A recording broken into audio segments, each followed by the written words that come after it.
महाराष्ट्र की राजनीति एक बार फिर उबलने लगी है।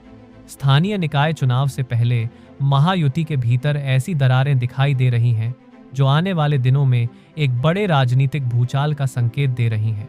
क्या 2 दिसंबर के बाद सरकार ही हिलने वाली है? क्या बीजेपी और शिंदे की शिवसेना एक दूसरे के खिलाफ मोर्चा खोलने वाली है, या फिर ये सिर्फ शांति से पहले तूफान का सन्नाटा है? अब कहानी शुरू होती है सिंधुदुर्ग से, जहां हालात अचानक बिगड़े।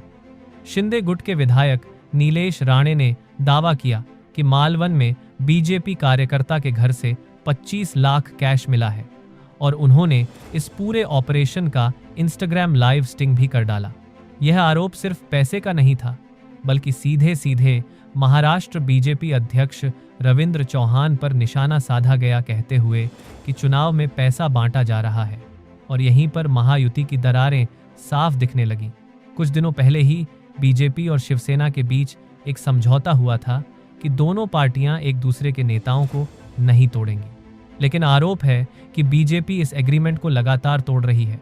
संभाजीनगर और अंबरनाथ में शिवसेना के बड़े चेहरों को अपनी पार्टी में शामिल कर रही है।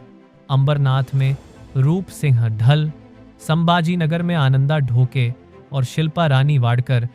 और दिलचस्प बात यह है कि तीनों ने बीजेपी का दामन रविंद्र चौहान की मौजूदगी में थामा, यानी शिंदे गुट का गुस्सा होना लाजमी था।